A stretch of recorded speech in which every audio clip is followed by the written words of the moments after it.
First, you must realize that you have no idea before you can know the idea. We scan across all the frequencies if we want to learn anything new. Let us begin. What has physics done for me lately? Furthermore, the equation E is equal mc squared. We have now acquired a fateful power to alter and to destroy nature. That's like when you're in physics and you go to Dreamworld saying, oh, this is a physics excursion. Science. What is it all about? The whole of human history all falls in the dust of one stroke of the nail file. You can't really get to grips with evolution unless you realise what an enormous amount of time. Our own planet is only a tiny part of the vast cosmic tapestry, a starry fabric of worlds yet untold.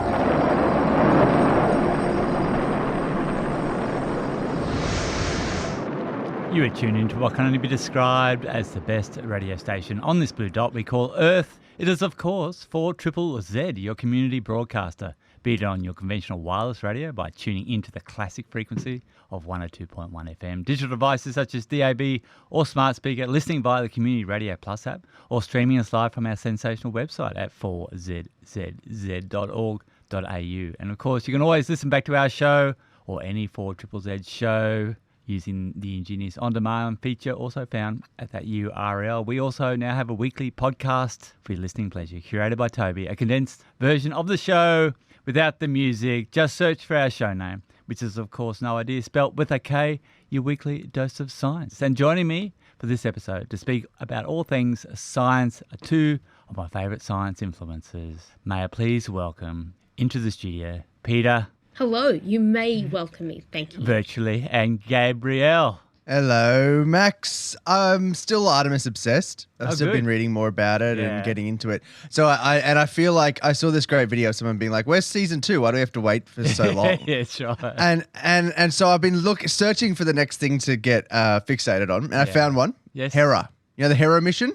No, do not know. From the European Space Agency, following up on NASA's DART spacecraft, which 4 years ago collided with an asteroid. The first time we proved that humans could alter the orbit of something in the solar system, effectively trying to proof of concept that we could deflect something away from Earth if it was heading our way. Yeah. And so, it appears to have been successful, but the European Space Agency has set up another spacecraft to go and check it out, which is what HERA is. It launched in October 2024, and we're getting to the good part now. It'll arrive at the 2 asteroids, one orbits the other, in November this year. Cool. And that'll keep us entertained with all sorts of parts of the mission until it crashes into the surface of one of the asteroids in June next year. So we'll have a good 7-month stint, unless they extend it, of a bunch of observations of the asteroid and the impact site and all that sort of stuff. But I was reading up, something surprised me about it, Max. It was how small they are. NASA's DART itself was pretty tiny, 550 kilograms at the time it collided with the 163-meter wide asteroid. Little tiny thing, pretty small, half a ton, dry mass, smashed it into the asteroid and deflected it. Yes. Noticeably deflected its orbit. HERA's not much bigger. Do you know how big HERA is, Max? 696 something. 696 kilos at its dry mass before it gets loaded up with fuel. Exactly right. And it is our 696th show of No Idea coming up. I've got some stuff about some researchers in the Amazon that released a predator to see the chain of alarm calls that get released across the forest. What do you got, Peter? I'm talking about how the hallucination that is our world gets built, and about some fish that might be a little naughty up in the Northern Hemisphere. Really? Okay. And I'm talking about deepfakes when it comes to radiology, so we'll see how that goes. Good stuff.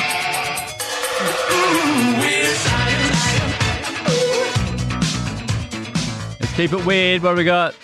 It's pretty weird. So, what I'm talking about here is that the fact that our entire worlds are a carefully crafted hallucination. And I'm not talking that simulation rubbish. I mean this very, very literally. Your experience, your conscious experience, is made up by your brain. After all, it is trapped inside your skull, It gathers information from sensory organs able to detect light, audio waves, touch, temperature, pressure, all of that stuff, and then it puts that together to predict your environment. It is always gathering, predicting, and reviewing information.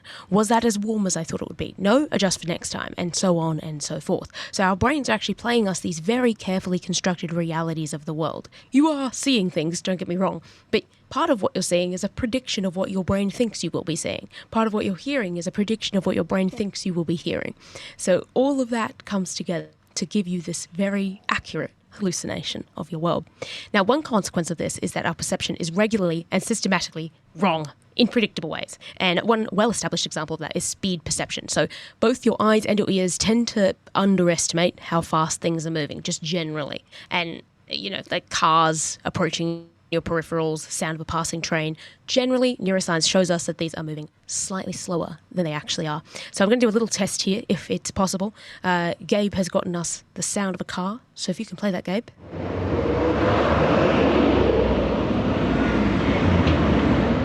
It's coming from the left. How fast would you think that's? So that's last week's one. Directionality is different to speed. How fast would you say that was going? If you had to guess. 60 kilometres per hour. Yeah, I think it went from about 30 to 50. Yeah. Interesting. I thought it was about 40. Right. See, so it's interesting in that we can all kind of have a guess, but it's hard to tell with just audio. Like, how do you know? How do you know how fast things are moving? And generally, how do we know these things?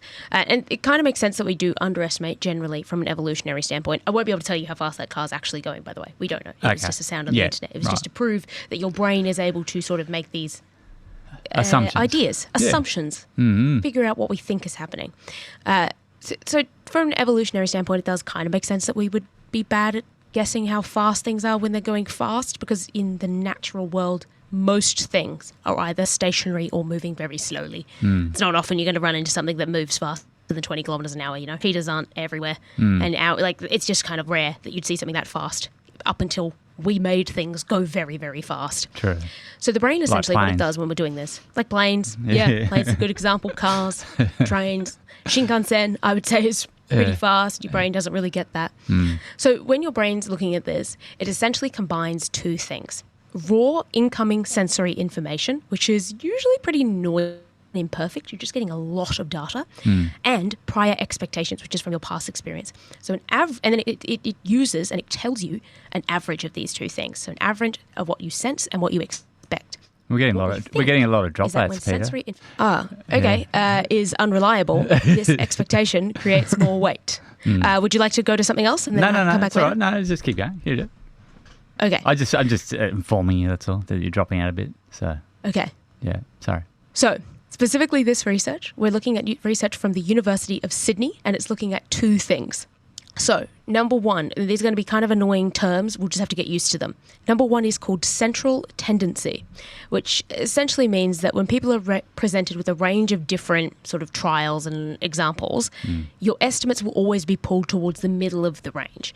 We overestimate slow things. We underestimate fast things. Essentially, we sort of cluster around the average. And it's sort of an example of how the brain builds up an expectation about the average and sort of gravitates towards it. To me, this isn't anything the researchers say, but I think it kind of shows our aversion to being wrong, is that we'd rather be, like, it's safer to be close to the average than it is to make a guess that could be further away. And then the next thing that they were looking at is something called serial dependence, which essentially means that our perception of something right now is very, very subtly pulled towards the last thing we saw, so something we saw just a moment ago.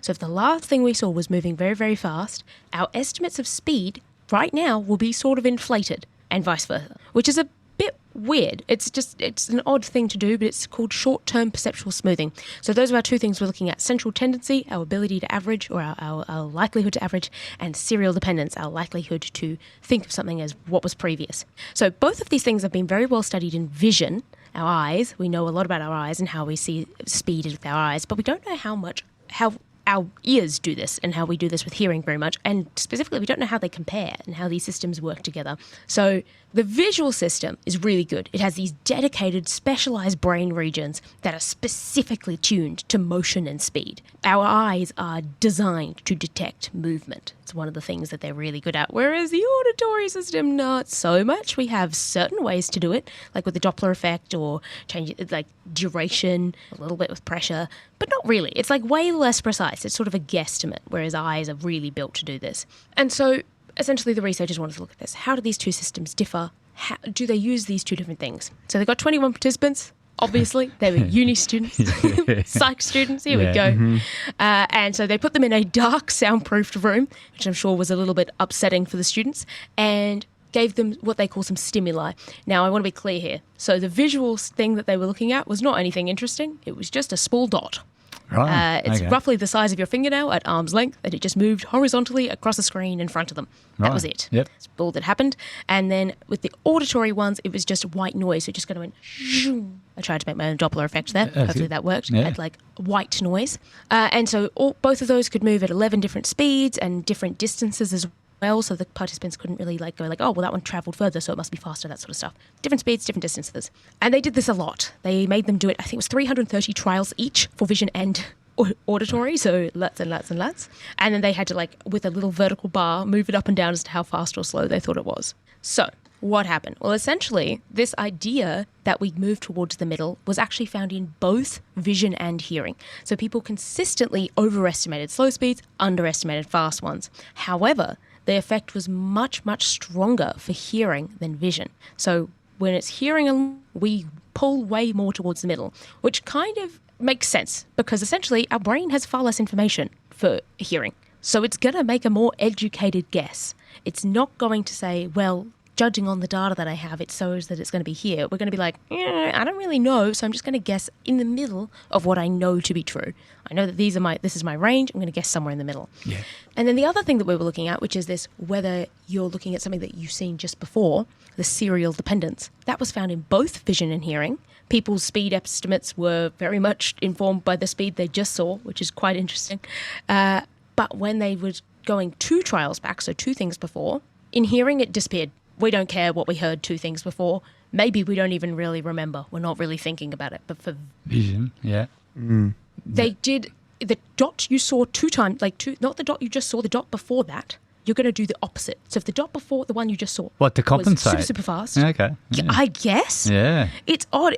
They think it might show that like the vision system is trying to like do all these really complex bits of work, and that's why it's happening. But another really cool thing here is that they're independent. So it shows that these 2 brain regions are operating really differently, and that essentially they're different brain systems. So they may not be working. But so central tendency, this idea that we're going to be in the middle, was correlated across vision and hearing. So people who guessed more in the middle for hearing also guessed more in the middle for vision. And so they think what that means is that this ability of ours to look at prior experience and say, what do I predict is happening, is actually in neither of the regions. It's somewhere completely different. So your brain is looking at that data somewhere else and then sending it to the sensory sort of areas. Whereas the thing where we're looking at just what happened one before, that is in those sensory different parts of the brain. So it's very dense looking at this stuff about, you have to get rid of all of these, it has to be the least fun experiment of all time. You're looking at a dot moving across a screen 330 times. You're listening to white noise 330 times. But what that does is teaches us how our brains are looking at information and how we put that information together to see our world. And with things like this central tendency, it might show us like, okay, well, if one person does this a lot and they do it across vision and hearing, does that tell us anything about them? Like, are they more anxious? Do they have a difference in learning ability, confidence? How does this work with our personalities and how we see the world in real life? So it's kind of cool.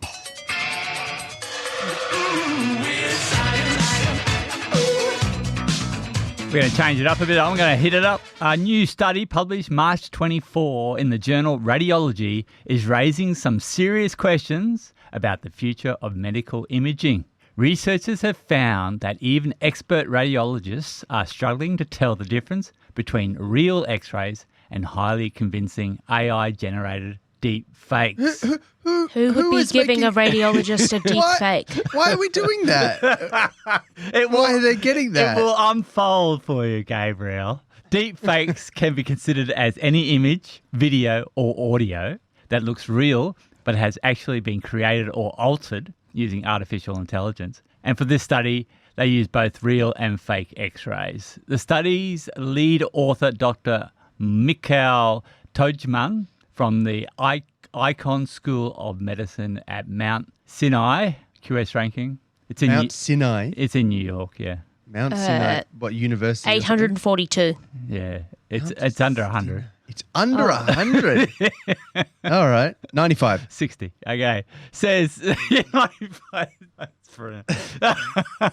Says these images are realistic enough to fool even highly trained specialists, even when they know fakes are in the mix. That opens the door to some serious risks. Think fraudulent medical claims or even cyber attacks where fake images could be slipped into hospital systems, potentially affecting diagnoses and patient care. The research brought together 17 radiologists from around the world, reviewing more than 250 X-rays, half real and half AI generated. Some of the fakes were created using tools like ChatGPT and another system called RoneGen, developed by Stanford University. When radiologists did not know fake images were included, they only spotted them about 41% of the time. Once informed, their accuracy improved to 75%. Researchers also used AI systems to see if they could outperform the radiologists. Models from companies such as OpenAI, Google and Meta showed mixed results, sometimes missing the very fakes they helped create. Interestingly, experience did not guarantee better results. Even seasoned radiologists could be fooled, though specialists in bone imaging tended to perform a bit better. Okay. So how do you spot a fake X-ray? Yeah. I mean, you shouldn't be getting a fake X-ray, I think, is the big thing. Researchers say deepfakes often look too perfect, such as an overly smooth bones, unnaturally straight spines, and suspiciously symmetrical lungs. The takeaway, as AI keeps evolving, so do the risks. Experts are now calling for stronger safeguards like invisible watermarks and digital signatures to help verify medical images. And sadly, Dr. Torchman warns this may just be the beginning because the next wave of medical deepfakes could include AI-generated 3D scans like CTs or MRIs. I mean, it doesn't actually surprise me that they pass because these models are fed pictures from real radiology. So they're going to make something that looks like real radiology. Like that doesn't necessarily show that the radiologists are poor for not seeing them when they are designed to look like the exact thing that they are getting outputs of. But also, who will be making a deep, like, for what purpose? So many people. This is just one of those things that I feel like this happens more and more in the world. You learn stuff and you're like, I wish I didn't have to learn that and I could have just lived in blissful ignorance of this being an issue. But so many people could use, like, think about a claim in court over a broken bone from someone getting hit by something on the road or something, and it's a fraudulent X-ray of an injury, or going to a specialist and showing them something to try and make a claim on insurance or whatever it might be, and it being this issue of it being claimed or the insurance not accepting it because they can't verify it's real, or like just there's so much stuff that relies on a trust in an X-ray. Like people will just have this sort of stuff in their house, right? Like and we're trying to improve digital medical records, but people will often just rock up to a specialist and say, hey, this is the injury I had 20 years ago. This is why I need a reconstruction now or something. And they go off that as the basis. So you pull out this trust in basic medical imaging. It's horrible, Max. And the fact that the specialists couldn't pick it even if they knew to look for it, and that the AI models couldn't pick it even if they knew to look for it. They couldn't a lot of the time, but not most of the time. And given the fact that we're in maybe late primitive stage of these artificial intelligence models and their ability to produce stuff, like we're still in early stages of how good they're going to get. That's really ruined my day, Max. Sorry. And did you read about that AI we were talking about last week? Maximillian was talking about the Mythos, was it? Glasswing, yeah. Project Glasswing and Mythos from Claude. And they're giving it to people, as you said, like Firefox, to have a look at their software. Their next release, it found 250 zero-day flaws in the software. Oh, zero-day exploits is in the 250 things that could be used to exploit Firefox in the code that haven't been exploited yet. May have been found, but haven't been used. That's crazy. And this new thing that Claude's developed has picked them all out, in no time at all. Yeah, exactly. Oh, amazing. Okay, you tune into 4ZZZ, and the show is No Idea with me, Max. We've got Peta, we've got Gabe. You don't need an intro for your story, Gabe? No, Max, because I'm going to drop you off into a different part of the world. I want to drop your ears into the Amazon. We're going to land in the Peruvian part of the Amazon. So in a top left of South America, top left corner, inland a bit, and you're trudging down a path covered by multiple layers of bright green plants. Sun's beating down onto the leaves above you, not quite reaching the ground because it's quite a dense bit of forest. And in front of you are two people. And as you look at them, one steps to the left and brings their arm back ready to throw something and release a falcon into the forest.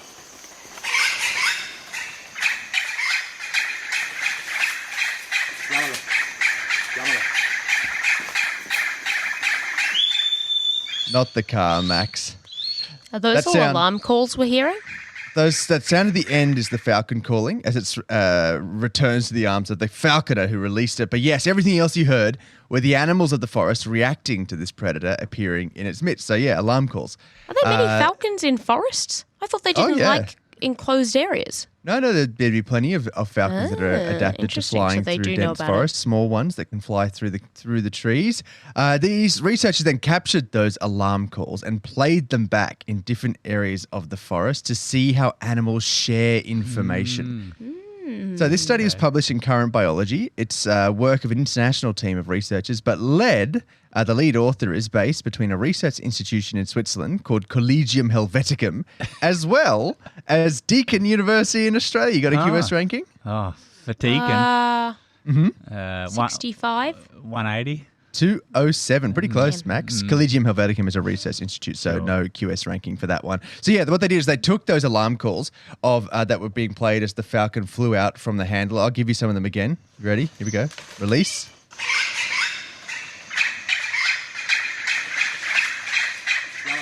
They recorded those sorts of things. You can hear the falconer calling the bird back, and then played them back in different parts of the forest and found this big web of information getting shared across the forest ecosystem when a predator gets spotted. They recorded vocalizations from 138 animals, all birds and monkeys. Some parts of the forest, when they would play these alarm calls back, would fall silent. So this happened a lot for small birds up in the canopy. They'd just stop calling. You'd hear them talking, and then as soon as the alarm call started, they'd just go silent. So probably trying to avoid being perceived by the predator. Yeah. At the same time, though, small and large birds up in the canopy were also responsible for most of the ripple of alarm calls that you were hearing, spreading the information out across the forest. A lot of the birds you were hearing then are called nun birds. They're a pretty, magpie-ish looking bird, but they've got a black coloration and white on the front. A lot of them do, so they're called nun birds because they look like a nun's outfit. So they were doing a lot of it. But so while a lot of the small birds up in the canopy fell silent, the ones that didn't, and maybe just before they stopped vocalizing, they'd put out an alarm call, or there'd be a few that didn't stop vocalizing, and they were responsible for pushing the information out across the top of the canopy in particular of this predator being flying around, or at least they thought there was a predator flying around. It was, of course, just some researchers crouched over a speaker playing out alarm calls that they'd recorded previously. So that they spread it out through the canopy, and then monkeys sent the alarm call out too, quite a bit, especially if it came from those nun birds. They were ones doing a lot of the calling, and ones that would get picked up a lot by things like monkeys. Which would be it's pretty amazing to think that the monkeys are hearing the alarm calls of a bird species and then firing off their own alarm call. But it was mainly the birds doing the work, particularly small birds. And the small birds were also the ones that got the best response. So when they played, large birds, they played monkey calls, they played small bird calls from different parts of the canopy in different parts of the forest. And those small birds were the ones that the other species and the other small birds would then propagate and push across the forest ecosystem. So they seem to be the trusted communicators, at least in this area of the Amazon, which makes sense to me because they are recording alarm calls from a falcon being released. So the falcon would be preying on small birds. So if there's any sort of predator-specific alarm call going on of like, it's a predator for me as a small bird, then the other small birds are probably the ones that are going to benefit the most from spreading that around. And the larger birds down on the forest floor and the monkeys up in the canopy don't need to care as much because they're not really going to be at risk from something like a relatively small falcon. Which means a couple of things. For a start, we knew already that species have these alarm calls and that they can pick up on the alarm calls of other species. There's a heap of research into that. There was a really cool study. We can do this too, can't we? To an extent, yeah, we probably can pick up on alarm calls of other species. There was a cool study in Canberra like 20 years ago where they found that fairy wrens and scrub wrens can hear each other. And so we know that particularly when species live in the same area, they'll be able to pick up on the alarm calls of another species in birds and in primates, and like monkeys, and that there's particular species that are called sentinels that seem to be the ones that are relied upon the most. So this could be what the nunbirds are in this forest ecosystem. They're the sentinels, the ones that people that all the other animals sort of can pick up on the calls of and trust as well, because there's a whole different area of evolution where some species will learn that they can fake an alarm call and then everyone abandons their food and they can fly down and pick it up. So something pulls up a grub and they go, oh, alarm, alarm, alarm, and then they'll fly down and grab the abandoned food. So there's all sorts of other factors at play, but there seems to be a couple of sentinels that are more or less trusted, like these nunbirds in this forest, and different species around the world do this. And if they're living together, even if the species lives together in one area, two species, they might be able to pick up on each other's. But if the same two species are in two different areas and you play their calls to each other, they won't pick it up. Like, it's a learnt thing based on what they're actually living around. And so it shows us that this doesn't just happen in one-off increments, but it's also quite widespread across the forest ecosystem. They were recording dozens of species doing this, and that it sort of radiates out, particularly out through the canopy, as this web of information that ripples out across the forest and alerts the other animals that there's a falcon in their midst flying through the forest. It's pretty cool. So next time you walk through a rainforest, look up, listen to the birds. A sudden silence may mean a raptor is gliding somewhere above the canopy. Do you know what tuna is? Fish. It's fish! Thank God! Someone's working on this. I don't know what I'd do without it. Fish are friends, not food. Great start. Gabe, what does a cat say? Yeah. Max, what does a chicken say? Cluck, cluck. And Issy, what does a shark say?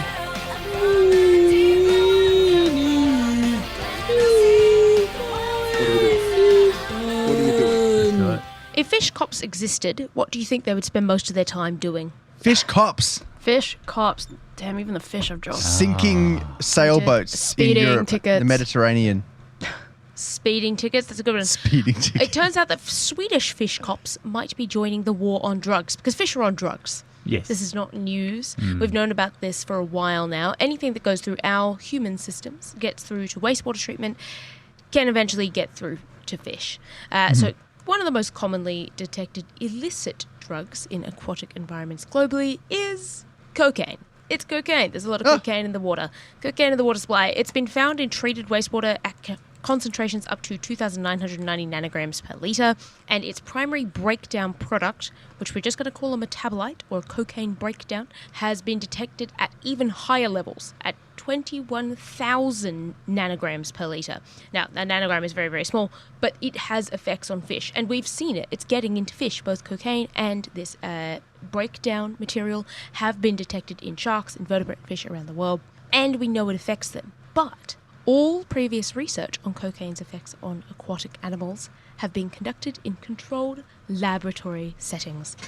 So how on earth do we test how cocaine and its breakdown material affect wild fish? we go and we drug some wild fish, people, On specifically. purpose? On purpose. We drug the wild fish on purpose, specifically salmon. Swedish salmon. Yeah. Swedish Welcome cocaine back, salmon. cocaine salmon. Welcome back, cocaine salmon. So they can go skiing both in and out of the water because they're in Sweden. So it was conducted by some, in my opinion, absolutely loose units from the Swedish University of Agricultural Sciences, which does not have a QS ranking, but apparently the subject is third in the world, so that's pretty good. Monash and Griffith. I will ask for QS rankings for those. Monash is like 20. Griffith, I think, is 280 or around there. 173. Yeah, I'll go with that. I'll go with whatever Gabe's going with. So Monash is 36 and Griffith is 268. Oh, nice, Gabe. So pretty good. So this is in Lake Vartön, I believe it's pronounced, in Sweden. It's their second largest lake, so they've got a lot of fish. And they looked at 105 sort of hatchery-reared Atlantic salmon smolts. So these are little like juveniles. They're not babies, but juveniles from a hatchery. And they did that because then they can have a lot of control over the fish, blah, blah, blah, blah, blah. Now, rather than adding drugs to the water, which would be very impractical at this scale of lake and obviously environmentally harmful, also expensive, I imagine, to get that much cocaine, the researchers did something very different. They slow release chemical implants. So they essentially gave the fish cocaine bars. Yep. Right, okay. You know what people have in their arms? Yeah. So essentially, these bars have like a concentration of whatever the drug is, and they did both cocaine and this breakdown of cocaine plus a control, obviously, mixed with coconut oil. And then that just over time... Coconut oil? Yeah, coconut oil. And that gives the fish essentially this like prolonged, ongoing... cocaine stimulant, which mimics this like environmental exposure that they would have. Background it's just sort of rate, there. yeah. Exactly. And so the fish went into surgery and they woke up with one of these cocaine bars and an acoustic tracking tag in their abdomen. Well, what's the ethics Which is a hell of on a this? surgery. You wake Come up on. and there's just Yeah. I don't know. bar of cocaine. Constantly. And also an acoustic tracking tag. So I they mean, can in follow you defense around. of the researchers, Yeah. they're the they're greater good. investigating something that is happening to these fish in the wild. So Yes, and in Sweden. Sweden already has cocaine salmon. They're just trying to figure out what these cocaine salmon do. They did get to stay for about 3 to 4 days in recovery as well before they were released into the wild. So that's Okay. nice, longer than I got. And so what they did is once they were out in the wild, they measured basically where they went was a big one, where they went when they went, and also how long each fish was detected in the lake before they were presumed dead. Some of them died, but we're not going to get into that. Some of them did die. Cocaine's not great for anyone, definitely not for fish. So all fish in the study naturally became less active over the first 8 weeks as they settle into the lake environment. So this is pretty common. They start sort of searching around, looking around, and then over time they move into an area that they like and they kind of stay there. However, how quickly they slowed down was a major, major difference. So the cocaine fish and the cocaine like breakdown fish were far more active. They stayed moving around for way longer. And by the end of the study, it was really, really obvious because by weeks 7 and 8, this breakdown group was swimming approximately 1.9 times farther per week than the control fish. So 13.7 kilometers more. So like all fish with cocaine swam further, but that one where it's like the breakdown product, which is far more common in these waterways, was the worst. It made fish very not speedy, just they moved a lot. They wanted to be free, I guess. And so this is sort of interesting because it shows that these cocaine fish moved a lot more. And moving is important because it changes everything about you. So like what you eat, where you eat it, how many predators you encounter. Like there's a reason that fish generally stick to an area that they know, and it's because it's a safety thing, right? So essentially what this shows is risky behavior.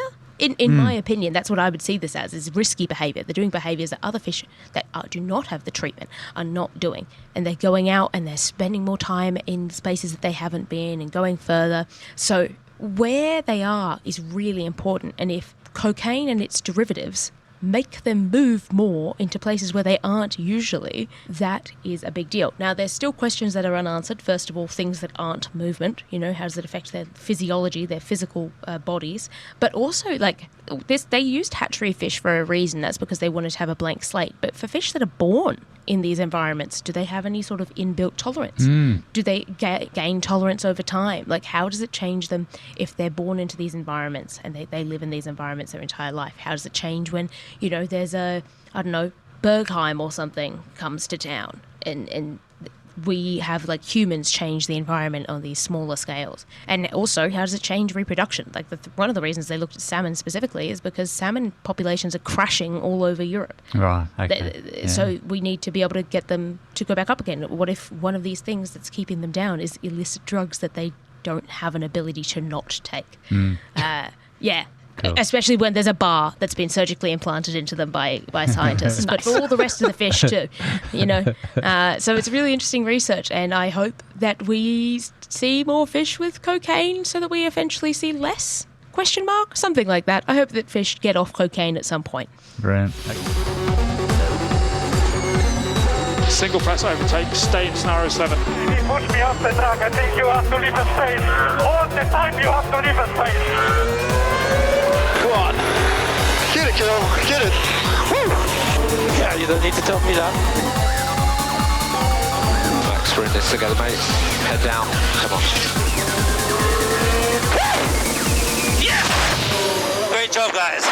That was hard work. Oh, that was hard work. Can we talk about Max Verstappen? Because he's enjoying a good April because there's no Formula One racing and he doesn't like his Red Bull at the moment. What he's loving is GT racing, and he's been racing his GT3 Mercedes around Nürburgring. And there were 2 races on the weekend, one on Saturday and one on Sunday, and they're both 4-hour races. And he had a teammate with him helping out, and unfortunately, there was a crash and a 7-car pile-up on the first. Yeah, this was crazy. Saturday's race. Yeah, and so the race had to be red flagged and ultimately abandoned after Gio Mettinen died. Passed away, yeah. Which did some interesting research. 66 years old, and had, I'm pretty sure, a 25% podium rate as well. So quite up. Max spoke to the media and said, obviously, keeping him in thoughts and prayers. Yeah, totally.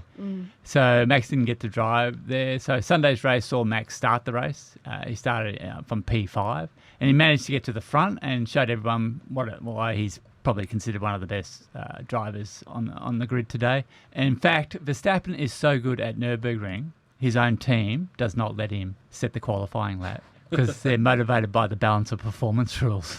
Which is basically like a golf handicap in a way, isn't it? Right. And that would mean that then they had to add more ballast to their car and slow them down or give them less power for the race in May, which is the Nürburgring 24-hour. Sunday's race saw Max Verstappen's car finish 39th after stopping for repairs to the front splitter, which took around 30 minutes. And that was so interesting watching that live, just seeing all the comments like, why are they still in the pits? Like, what's going on? What's happening? Okay, there's big news from the FIA regarding F1 and some changes. Maximillian. Yeah, so they're going to really, as we've talked about in previous weeks, it's a very, I guess, how do you say, like, electric heavy formula, this one, which means they can do a lot of software tweaks to sort of play with the rules. Starting with qualifying, what they've done is they have minimized the amount of recharge down from 8 megajoules down to 7 megajoules. The idea being that we can reduce the amount of harvesting and therefore get more cars at top speed flat out for qualifying. I half wonder why I haven't just reduced it to 0. Just say no harvesting, flat out. Let's just So they're able to harvest through what, braking mainly, and through just letting the engine run without accelerating or braking. Yes, they can harvest 8 megajoules throughout the qualifying lap. Like, as they're meant to be setting the fastest lap they can, they can harvest energy to a point that the braking alone can't meet. So they do that super clipping where they just sort of coast. Like if you've ever seen the light go red ahead of you and you're taking your foot off the accelerator and just sort of coasted down. They're doing that and charging the battery as it happens. Yes. So that's great. So they're dropping that by 1 megajoule. So they do less of it and braking fills up a higher percentage. That's cool. Yep. And likewise, the peak super clip power has actually increased, which, again, further reduces the amount of time that they'll have to spend recharging. And...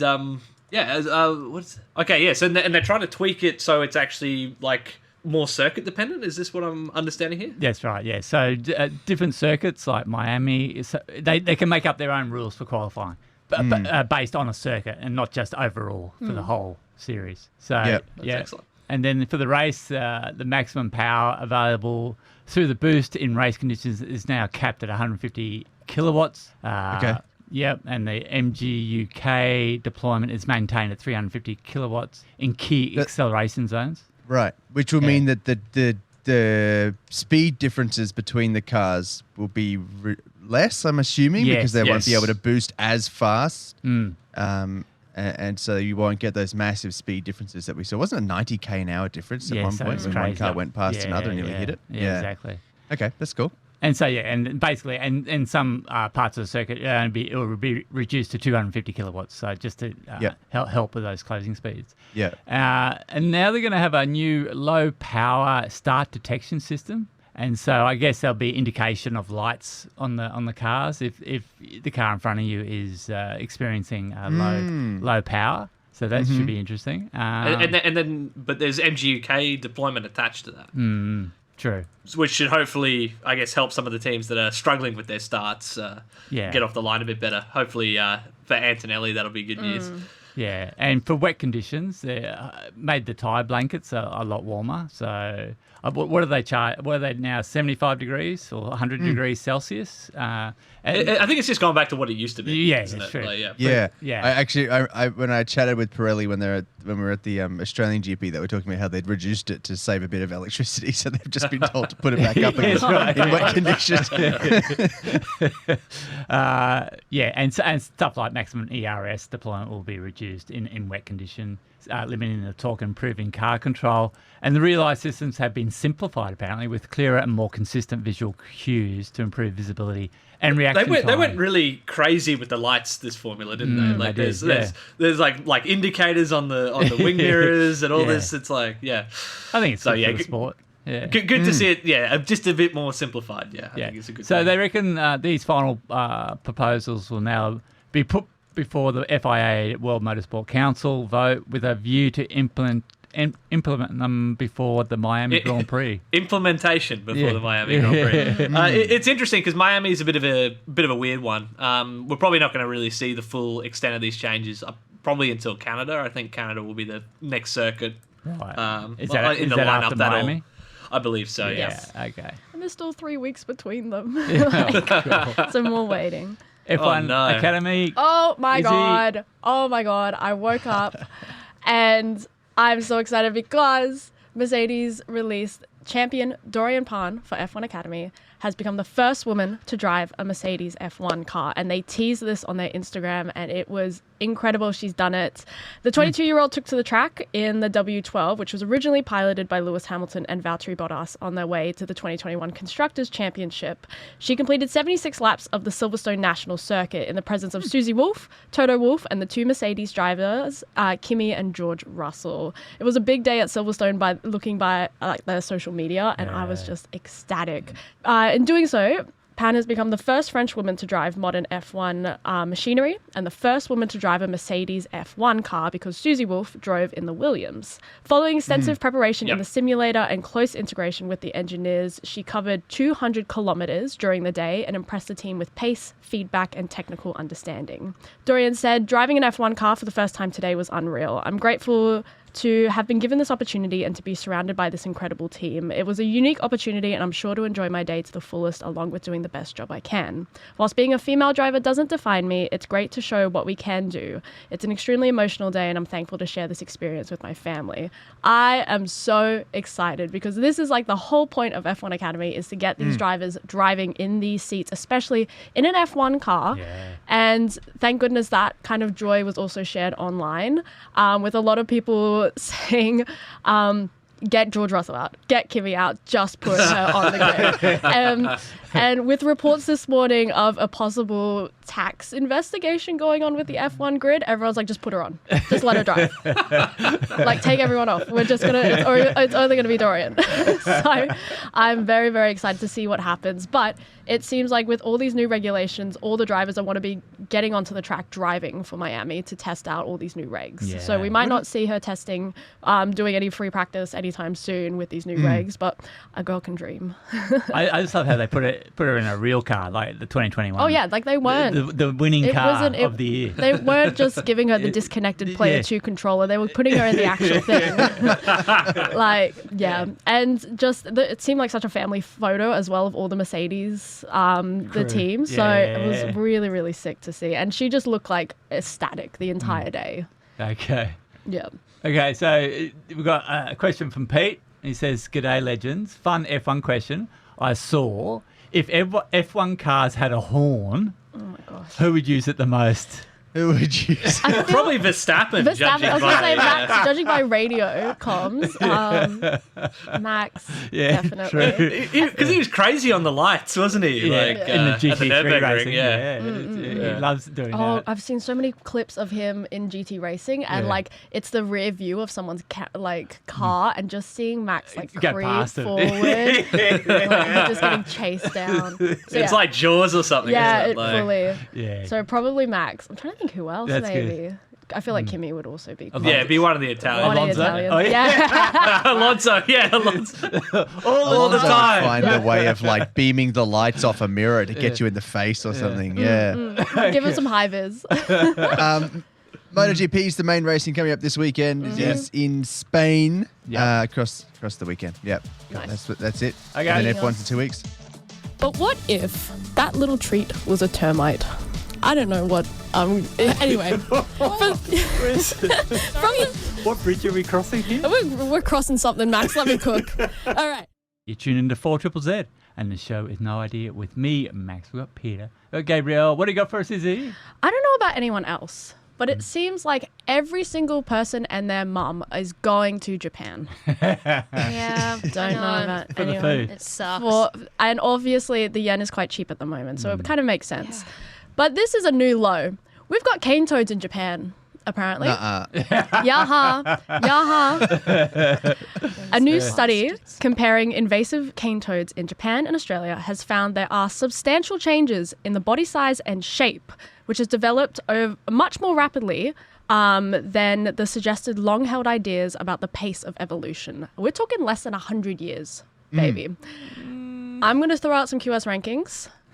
138, 25, and 57. And you're going to tell me, is it... 25 is the University of Sydney. Oh, damn. Didn't even have to say it. Yeah. That's correct. Yeah. Okay. Kyoto University Yes. and Macquarie University. What were the two? 138 and 138 and 57. Kyoto be 57. Yeah, surely. And Yeah. Macquarie 130 something. Bang on, everyone. Congratulations. They measured and weighed wild-caught cane toads on the subtropical... Wild-caught? Wild-caught cane toads on As the... if anyone's breeding them. Organic wild Organic. You see that in the shop soon. On subtropical Ishigaki, I think. Oh my gosh. Which is an island in southern Japan, also a very popular tourist spot, by the way. And compared them to toads measured in Australia, Hawaii, and South America. According to the researchers, these Japanese toads had wider heads, shorter arms, and longer legs than toads from other locations, with the most striking difference being in absolute body size. Although cane toads from Japan. Absolute units. No. Japanese cane toads weighed an average 190 grams compared to 135 from toads from Australia.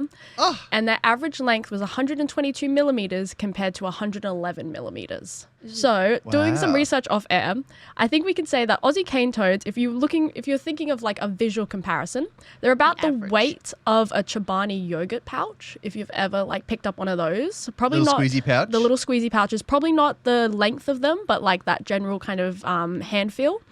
Whilst the Japanese ones are more of those like smaller Chobani like tubs. If you've ever picked those up. So a little bit denser. Tub versus pouch. Tub versus Fair pouch, enough. basically, if that helps. Senior researcher Professor Rick Shine, AM, stated, given these populations of toads in Japan and Australia sharing a common history in Hawaii until about 1930s, these differences in size and body shape have developed in less than 100 years, which is quite impressive. And disturbing. And quite, he goes on to say the idea that evolutionary change happens at a glacially slow pace is being challenged by recent evidence showing rapid changes in species confronted with novel challenges like being translocated to a different habitat. Unfortunately, the study didn't collect sufficient data to allow the researchers to test alternative hypotheses about what might be driving the changes in body size, but the researchers speculated that the larger body size of the Japanese toads could reflect favorable climatic conditions, especially year-round rainfall, and the impact of a lower predatory pressure on the predator-free island as well. So I think Peter's just made the most disgusted face, which I think is fair for them. Yeah. Can you imagine if we because we know that the worst cane toads are up in far north Queensland and the Northern Territory where there's more rain and less predators. Imagine having even more rain and no predators. Oh my goodness! Yeah. I do wonder whether they've measured them because they measured average to average.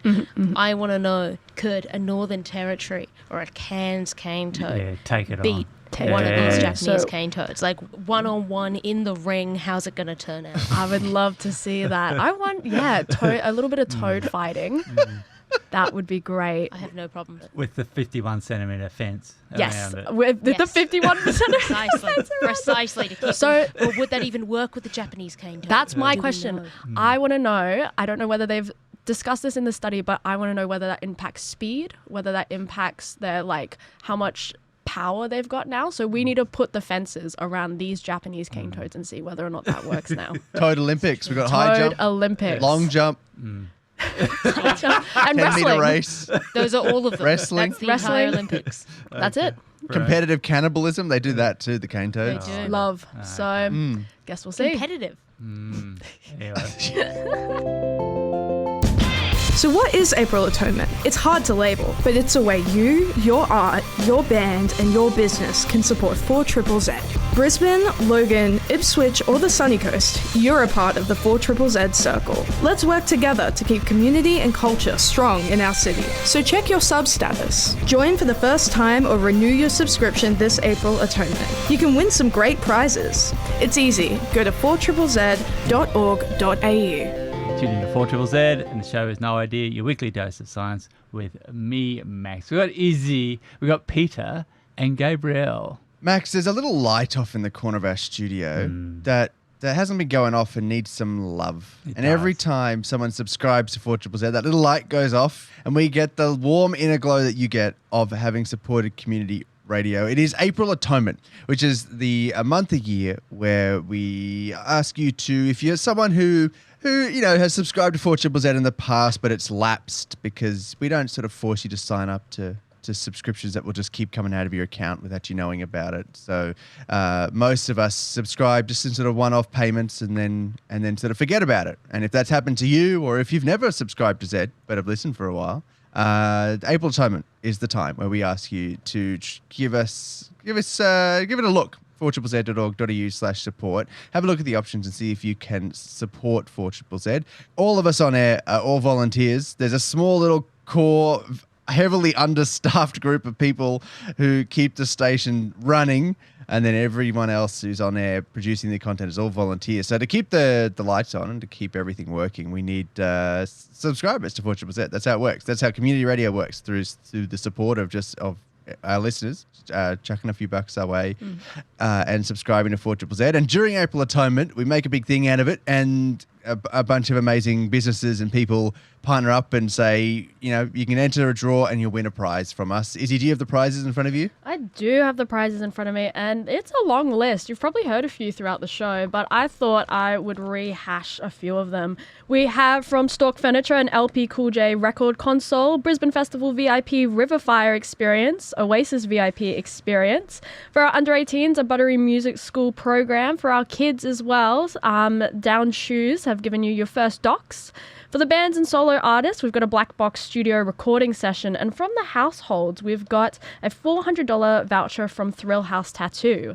Finally, for our pets, one of always my favorite prizes to see is the Outside the Box pet portrait as well. And for our businesses and communities, of course, a Rocking Horse Records goodie pack. So all of those go in the running when you subscribe at 4ZZZ.org.au. Different tiers for different people. Max, do you want to read them out? Yes. So if you're under 18, it's $25. You subscribe your pet for $25. Its concession is $40. Full subscription is $80. A passionate is $140, and a super sub $500. You get your name written downstairs. Just go to our website at 4ZZZ.org.au/support, or you can ring Steve downstairs at reception on 07322521 Job done. And we have to thank, who do we have to thank here? Trev from Corona Downs for subscribing. Thanks, Trev. And when you subscribe, there's a little button you can hit if you want to. You don't have to. You can click it, and it says, give me a shout out, and your light will go off in that studio, and your name will pop up, and we can give you a shout out. And we are just like Trev. contractually obligated to. Right. Oh, yes. We are compelled.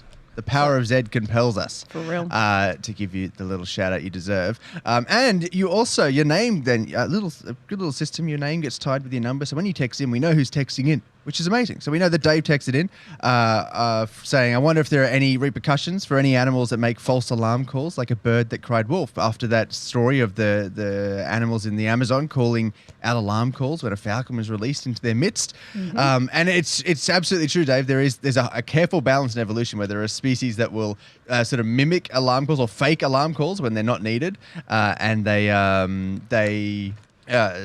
they do it too much, the species learn to ignore them, and so they don't get the food that the animals have abandoned because they thought there was a predator around or something. So that goes on. That's a constant sort of evolutionary arms race between species that fake alarm calls and species that don't. Like even species that are relied on to be trustworthy sentinels and will often alert animals to a predator being around. A lot of them will still every now and then chuck in a fake and go down and grab the worm or whatever's been pulled out as a sort of trade-off, and it works evolutionarily because they get a bit of extra food and the other animals get an early warning system that works 90% of the time, and the other 10% or whatever it is when they steal the food. And Corey texted in saying Cocaine Salmon, great band name, somebody grab it. Couldn't agree more off the back of Peter's story last hour. Gabriel, we keep getting texts Trev in. texted back in. Cheers, guys. Absolutely love the No Idea crew. Reckon I could get a shout out from my dog Zelda, who resubscribed today too. Absolutely. We will more than happy to give out the pet subs shout outs. If you've got any pet subscribers that if you subscribe your pet today or any other day this April Atonement and they didn't get a shout out, please text in 0420626733. We'll cop that one and get them all out of the way. And maybe we should give it one of these. For Nice. Zelda. And the For baby Zelda. hubs. Okay. No idea. Space news. Okay. Artemis 2, Gabe's favourite thing. Oh, love it. Now, we can do a comparison between the Orion and SpaceX Crew Dragon because they've been built I can't even say that word, differently, designed for philosophies. Means the same thing. They've been built differently. Correct. Built differently. Orion is a hardware-intensive cockpit designed for deep space, while Crew Dragon is a sleek touchscreen-driven cockpit designed for... So it's the Tesla of planes. Yes. It's got an iPad. Yes, yeah. It's got an iPad. And made me irrationally angry that the NASA-built capsule is like, a spacecraft. It looks like a spacecraft, and the SpaceX Tesla adjacent one has an iPad built system. I'm so sick of the iPad cars. I didn't even know they were like No, for real. rockets. Come on. Can you imagine getting halfway to Mars and it's like, sorry, you can't access this feature of Mars orbit unless you pay another $6 million a month. Yeah, sure. Bring back tactile. Oh my god. You got games on your iPad. Automated docking has been disabled. Anyway, at a recent press conference, Artemis 2 astronaut Victor Glover, who first went to space in November 2020 as the pilot of the first operational Crew Dragon mission to the International Space Station, after which he was assigned to be the pilot of Orion, Artemis 2 Orion. Following his trip around the moon, Victor Glover is in the unique position of having piloted both spacecraft. So the inevitable question was asked, and this is his response. What do you think his response is? Which craft? Did he like Orion? Or does he like the touchpad, the iPad? It's got to be capsule? tactile, dude. It's got to be tactile. You're right. You're in space. Yeah, being a test pilot. Yeah, I prefer stick and throttle over a touchscreen any day. Crew Dragon also flew like a dream. It worked. It does what they say it's going to do. It's really about the mission. They both are great tools. If I'm doing something where I'm so busy that I cannot stop and look down at my hands to fly, this is the biggest difference. I have to touch the screen. which means I have to look because if I touch right next to the arrow, it doesn't work. In Orion, I have a feel. I don't have to look. I can focus on precision because I can look out the window the whole time. That's the difference. So stick and throttle or hand controls are vital depending on the type of task. I would argue also in cars. Yeah. When It's we the were able to same. just turn up the volume on a little knob. Yeah. A little bit easier than having to be like, where's the button? Oh my Yeah. goodness, what's happening? And just talking about SpaceX, as we know, they've got the reusable booster, both for their big one and their Falcon 9. And they set a new milestone on the weekend. How many successful landings has it now? Oh, it's overall, a lot, right? including all the tests, everything. Oh, God. If they hit 200, is that the number? Or is it way more? They're way more. 400? It's 600. Oh, wow. I know, it's pretty Didn't know impressive. we could do that Yeah. without blowing up. So 600. That's it for the space news this week, Oh, unless nice. you got something to add about the Artemis 2, Gabe.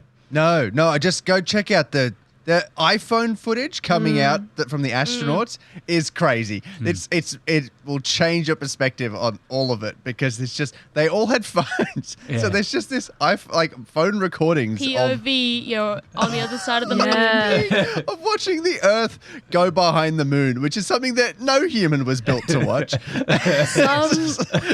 Some like PR consultant at Apple is like, that's right. like Punching jumping the up air, and this getting is huge. popcorn. They're just like, wow. I've also the been next filmed on iPhone No, ad fully. campaign's going to be incredible. I also love that photo of the astronaut with the braid in her hair and looking behind the Earth has spawned a whole lot of discussions about like the history of braids as well, and like that as an ancient art. So I think I'm still in the afterglow of Artemis 2. It's such an incredible journey. Oh no, I'm going to do a Max and I'm not going to be able to say a word and it's going to sound really dumb. You tuned into 4 You tuned into 4 Triple Z, and the show is No Idea, but not for much longer. Sign us out, Gabriel. That is all we have time for. This show is brought to you thanks to all the subscribers to 4ZZZ. You can join them at 4ZZZ.org.au and check out if you do subscribe the next, week and a day or so. You can go to the running to win a bunch of prizes through April Atonement. That website is also where you can listen back to the full recording of this show with all the music as well as a bunch of our previous shows. The condensed version is on your podcasting platform of choice. Just search up No Idea 4ZZZ. No with a K, No Idea 4ZZZ, which is also our handle on socials, No Idea 4ZZZ. Thanks to Toby for editing up the pod. Thanks to you, Max, Issy, and Peta for your stories this week. We'll be back in your ears next week. Between now and then, stay off cocaine to give Salmon a break. Don't give ChatGPT your x-rays. Listen to The Canopy. And never underestimate a Japanese cane toad. What are you playing us out with, Max? Well, I haven't heard this song before, but it's from a debut album from Nummies. They're from LA. And I've chosen a song called Friendly Face, which is what I'm looking at the moment, Gabriel. I want to speak to you. Butter him up. Next week. Cheers. See Peace ya. out. Yeah. I'm a goddamn marvel of modern science. I can't talk about the songs. He's cut me off. Because if I talk about it now, then it doesn't work with the podcast because they have to cut this bit out about the Max! Don't you think I know that? Right of reply. You're making more work for the poor fella. We'll let Toby sort it out. What a legend, Toby. What do you I'm so got for us, sorry. Gabe? Yeah, sure.